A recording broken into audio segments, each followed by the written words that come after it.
नमस्ते दोस्तों। पिछली क्लास में हम लोगों ने आइसोलेटेड इसेंशियल सिंगुलैरिटी और रिमूवेबल सिंगुलैरिटी पढ़ी। आइसोलेटेड इसेंशियल सिंगुलैरिटी में प्रिंसिपल पार्ट में इनफाइनाइट टर्म्स होते थे और रिमूवेबल सिंगुलैरिटी में प्रिंसिपल पार्ट में एक भी टर्म नहीं होते थे। और एक कंडीशन बच गई थी कि अगर प्रिंसिपल पार्ट में फाइनाइट नंबर ऑफ टर्म्स हो, यानी कि गिनने लायक हो, तो वो हमारी कहलाती थी singularity pole.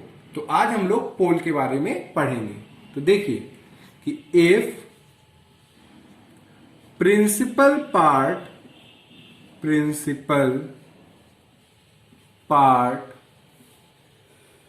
Of F Z, कौन से पॉइंट पे, at z equal to Z not consist of a finite number of terms,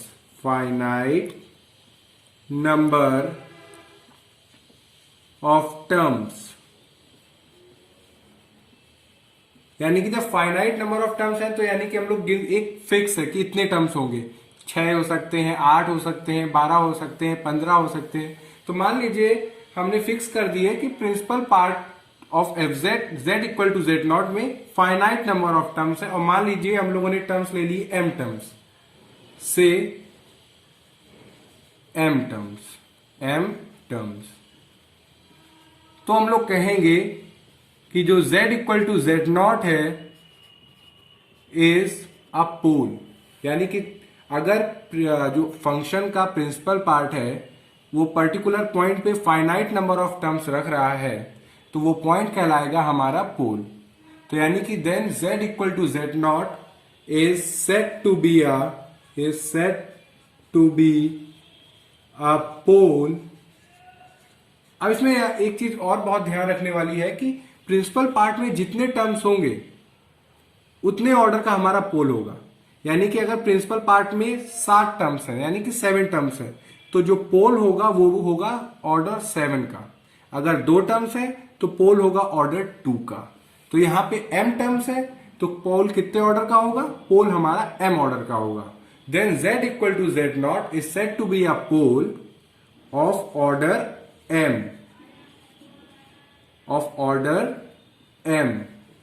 of the function. यानी कि m ऑर्डर का हमारा एक पोल एग्जिस्ट करेगा z equal to Z not पे अगर प्रिंसिपल पार्ट में m टर्म्स होंगे। तो इसको हम लोग रिप्रेजेंट कैसे करेंगे अगर दिया जाए, तो वो हम लोग समझेंगे। अब मान लीजिए कि हम यही पॉइंट कह रहे हैं कि ये हमारा पोल है, यानी कि if z equal to Z not is a pole, यानी कि हम कह रहे हैं कि z equal to Z naught एक पोल है। ये तो हमारी डेफिनेशन हुई यहां तक, ठीक है बच्चों। अब हम लोग ये सीखेंगे कि कैसे हम लोग को रिप्रेजेंट करेंगे अगर कोई फंक्शन है जिसमें पोल है किसी पर्टिकुलर ऑर्डर का।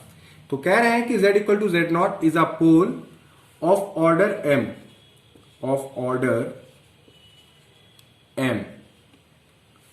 ऑर्डर का। तो fz हैज एन एक्सपेंशन,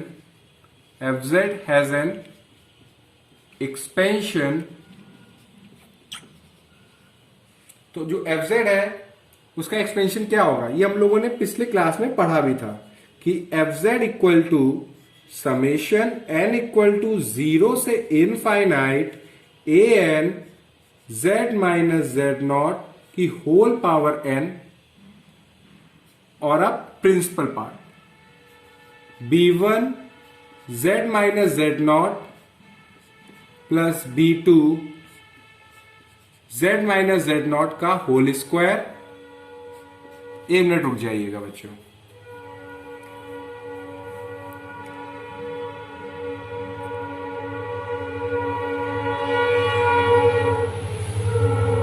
हाँ,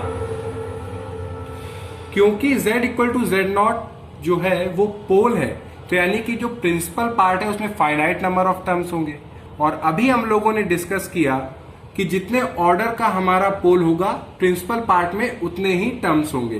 तो यहां पे हमारा पोल m ऑर्डर का है तो प्रिंसिपल पार्ट में कितने टर्म्स होंगे, m टर्म्स होंगे, यानी कि b1 b2 फिर ऐसे चलता चला जाएगा bm, z minus Z not की होल पावर m, और शर्त यह है कि bm को हमारा जीरो नहीं होना है, क्योंकि अगर bm जीरो हो गया तो यानी कि प्रिंसिपल पार्ट में bm माइनस वन टर्म्स होंगे, तो यानी कि इसका ऑर्डर चेंज हो जाएगा। अब इसलिए अगर कह रहे हैं कि z equal to Z not हमारा पोल है ऑर्डर m का, तो जो ये प्रिंसिपल पार्ट है ये, तो इसमें m टर्म्स होंगे। अब आप देख सकते हैं कि z equal to Z not जब वैल्यू पुट करेंगे तो जो हमारा प्रिंसिपल पार्ट है इसमें जब वैल्यू पुट करेंगे तो हमारा फंक्शन अनडिफाइंड हो जाएगा, एग्जिस्ट नहीं करेगा, एनालिटिक नहीं हो पाएगा। तो अब हम लोग करते क्या है कि जो z माइनस जेड नॉट की होल पावर है इसको हम लोग बाहर ले लेते हैं। तो इसको हम लोग बाहर ले लेंगे, तो 1 upon z minus Z not की होल पावर m। अब एक बड़ा सा स्क्वायर ब्रैकेट बनाते हैं हम लोग। अब देखिए इसको, समेशन n इक्वल टू 0 से infinite an z minus Z not n, और यहां पे प्लस m, यानी कि z माइनस जेड नॉट का होल पावर m एक हम लोग मल्टीप्लाई भी कर रहे हैं। क्यों? क्योंकि जब अंदर मल्टीप्लाई होगा तो ये कैंसिल हो जाएगा और हमारा z माइनस जेड नॉट की होल पावर n ही रहेगी। उसी हिसाब से अगर आप इसको देखें तो ये हो जाएगा b1 z minus Z not m minus one, क्योंकि जब मल्टीप्लाई होगा तो क्या होगा, m कट जाएगा और z माइनस जेड नॉट की होल पावर माइनस वन, तो ये नीचे चला जाएगा, यानी कि वही चीज लिखी हुई है। b2 z minus Z not की whole power m minus two, और ऐसे करते करते करते करते bm यहां तक। तो आप अगर इसको देखें, फंक्शन के जो स्क्वायर ब्रैकेट में दिया हुआ है ये पार्ट, आप देख सकते हैं क्लियरली ये एनालिटिक पार्ट है फंक्शन का, क्योंकि अगर फंक्शन को कोई प्रॉब्लम कर रहा था पॉइंट, तो वो था z equal to Z not. मगर आप यहां पे अगर स्क्वायर ब्रैकेट के अंदर जो फंक्शन का हिस्सा है इसमें अगर आप वैल्यू पुट करेंगे z की, z equal to Z not, तो फंक्शन हमारा अनडिफाइंड नहीं हो रहा, एक इनफाइनाइट वैल्यू नहीं दे रहा, एक फाइनाइट वैल्यू आएगी और वो आएगी bm। ठीक है, तो इसको हम लोग नाम दे देते हैं फाई जेड, यानी कि जो स्क्वायर ब्रैकेट के अंदर दिया हुआ है इसको हमने नाम दे दिया फाई जेड। तो एफ जेड को हम लोग लिख सकते हैं F Z equal to 1 upon z minus Z not की whole power m into phi Z, where phi z is clearly an analytic function,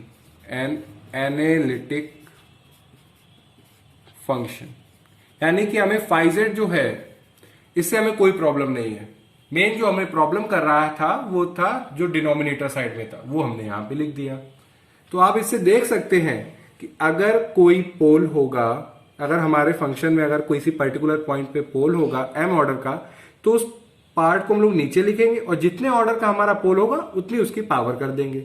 अब जैसे कि, तो अब ये तरीका हो गया कि लिखने का, यानी कि अगर हमारा फंक्शन के पास पोल है at point z equal to Z not of order m, तो उसको हम लोग कैसे रिप्रेजेंट करेंगे, phi z z minus Z not की होल पावर m, ऐसे हम लोग रिप्रेजेंट करेंगे फंक्शन को। अब जैसे हम कह दें एग्जांपल के तौर पे कि if f z has pole at z equal to 5 of order 3, अगर हमारा फंक्शन एफ जेड है और उसके पास पोल है z इक्वल टू 5 पे ऑर्डर 3 का, तो इसको रिप्रेजेंट करने का क्या तरीका है, जो पॉइंट है जिसकी वजह से हमारा फंक्शन एनालिटिक नहीं हो पा रहा है वो है z इक्वल टू 5, यानी कि अगर z की वैल्यू अगर 5 पुट कर देंगे तो हमारा फंक्शन अनडिफाइंड हो जाएगा। तो हमने ये लिखा, कितने ऑर्डर का है, 3 ऑर्डर का, तो पावर में कितना आ जाएगा, 3 आ जाएगा। और कुछ फंक्शन का हमारा एनालिटिक पार्ट होगा तो उसको हम लोग ऐसे रिप्रेजेंट कर देंगे। तो ये तरीका हो गया। तो ये हमने आपको एक एग्जाम्पल से आइडिया दे दिया कि अगर कोई फंक्शन में कह रहे हैं कि अगर कोई पोल है किसी पर्टिकुलर पॉइंट पे किसी पर्टिकुलर ऑर्डर का, तो उसको रिप्रेजेंट करने का क्या तरीका है, जो पॉइंट है उसको आप डिनोमिनेटर में लिखिएगा। कैसे कि जब वो पॉइंट पुट करें तो वो हमारा 0 हो जाए। अब जब 5 यहां पे पुट करोगे आप तो 5 माइनस 5 हो जाएगा 0, फंक्शन अनडिफाइंड। और कितने ऑर्डर का है तो वो ऑर्डर हम लोग पावर में लिख देंगे। अगर m की वैल्यू 1 हो जाए, if m equal to 1, then fz has a pole of order 1 at z equal to z naught, and z equal to z naught is said to be a simple pole। यानी कि अगर हमारे function का पोल का जो function है उसमें जो पोल है उसका ऑर्डर अगर 1 है तो वो पोल कहलाएगा सिंपल पोल। क्या कहलाएगा? Simple pole. यानी कि जो fz है, phi z, z minus z not की पावर होल पावर m है। अब यहां पे m की वैल्यू अगर 1 हो गई, यानी कि z माइनस z नॉट ऐसे लिखा हुआ है सिंपल, तो z equal to z not के पास पोल है और वो पोल कहलाएगा हमारा सिंपल पोल। यानी कि अगर m की वैल्यू 1 हो जाए, यानी कि फंक्शन का पोल ऑर्डर 1 का हो, तो वो पोल कहलाएगा सिंपल पोल। अब इससे रिलेटेड एक एग्जाम्पल करते हैं जिससे आपको ये चीज बहुत अच्छे से क्लियर हो जाए। Example, fz equal to z की पावर 8 प्लस z की पावर 4 प्लस 2 z माइनस 1 का होल क्यूब 3z प्लस 2 का होल स्क्वायर, ये दिया हुआ है। ठीक है, अब हम लोग इससे पोल का कॉन्सेप्ट और अच्छे से सीखेंगे। तो फंक्शन हमारा कौन सा पार्ट है जिसकी वजह से एनालिटिक नहीं हो पाएगा? वो जो डिनोमिनेटर में दिया हुआ है। अगर जो डिनोमिनेटर का हिस्सा अगर 0 हो जाता है तो फंक्शन हमारा अनडिफाइंड हो जाएगा, एग्जिस्ट नहीं करेगा। यानी कि to find the singularity of fz,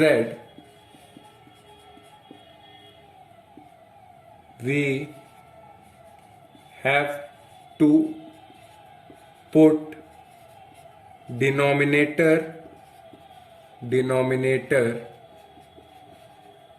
part equal to 0, यानी कि जो फंक्शन का जो डिनोमिनेटर पार्ट है उसको जब आप 0 के इक्वल कर देंगे तो आपको वो पॉइंट मिल जाएगा कि जहां पे फंक्शन हमारा कि अगर वो वैल्यू पर्टिकुलर पॉइंट की पुट करे तो फंक्शन हमारा अनडिफाइंड हो जाएगा, यानी कि एग्जिस्ट नहीं करेगा।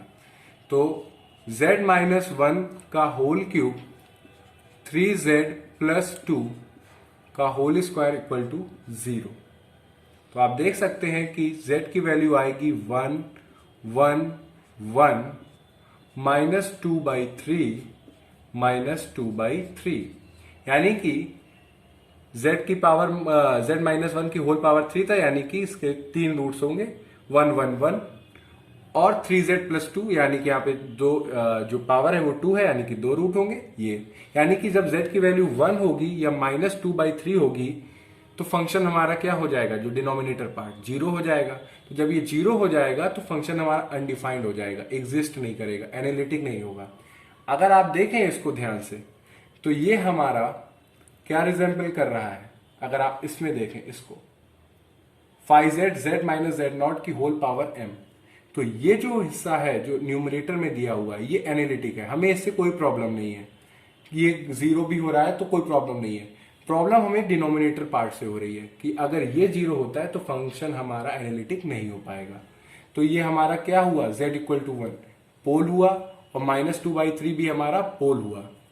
यानी कि कह सकते हैं fz हैज पोल। अब यहां पे हम लोग पोल क्यों कह रहे हैं? आइसोलेटेड एसेंशियल सिंगुलैरिटी या रिमूवेबल सिंगुलैरिटी क्यों नहीं कह रहे हैं? क्योंकि ये हमारा फाइनाइट है, प्रिंसिपल पार्ट जो है ये फाइनाइट है। अगर आप इससे इसको कंपैरिजन करेंगे तो आप इस फॉर्म में है हमारा फंक्शन, तो ये हमारा पोल हुआ, यानी कि जो सिंगुलैरिटी हुई वो हमारी पोल हुई। तो F z has pole of कितने ऑर्डर का, यानी यहाँ पे कितनी z माइनस वन की होल पावर 3 है, यानी कि पावर 3 है। तो z इक्वल टू 1 जो पॉइंट है, ये पोल है कितने ऑर्डर का, 3 ऑर्डर का। F z has pole of order 3 at z equal to 1, यानी कि z इक्वल टू 1 हमारा पोल है कितने ऑर्डर का, 3 ऑर्डर का। एंड ऑफ ऑर्डर, और एक पॉइंट है जिसकी वैल्यू पुट करने पे हमारा फंक्शन एनालिटिक नहीं हो पा रहा है, वो है -2/3। एंड ऑफ ऑर्डर, और ये -2/3 कितने ऑर्डर का है, क्योंकि पावर कितनी है 2, तो यहां पे ऑर्डर कितने होगा, 2 ऑर्डर का। ऑफ ऑर्डर 2, यानी कि f z has pole of order 3 at z equal to 1 and of order 2 at z equal to -2/3। तो ये रहा हम लोगों का पोल, कि पोल हमारा क्या होता है, और इससे रिलेटेड हमने एक एग्जाम्पल किया।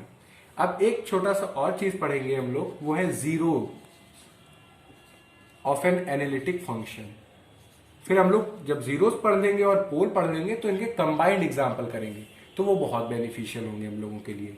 Zeros of an analytic function, zeros of an analytic function. अगर एक कोई फंक्शन दिया हो एफ जेड, यहां पे हम आपको बता देते हैं F Z equal to z minus 3, तो आप ये बताइए कि z की कौन सी वैल्यू पे हमारा फंक्शन 0 हो रहा है। तो जब z की वैल्यू 3 रिपोर्ट करेंगे तो फंक्शन हमारा क्या हो रहा है, 0। एफ जेड हमारा 0 हो रहा है, यानी कि जब z की वैल्यू हम लोग 3 पुट कर रहे हैं तो फंक्शन हमारा 0 हो रहा है।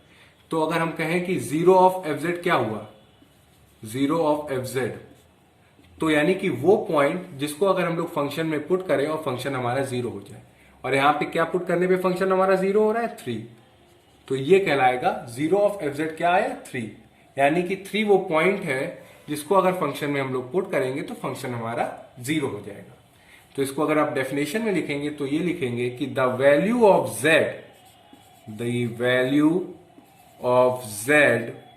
for which the analytic function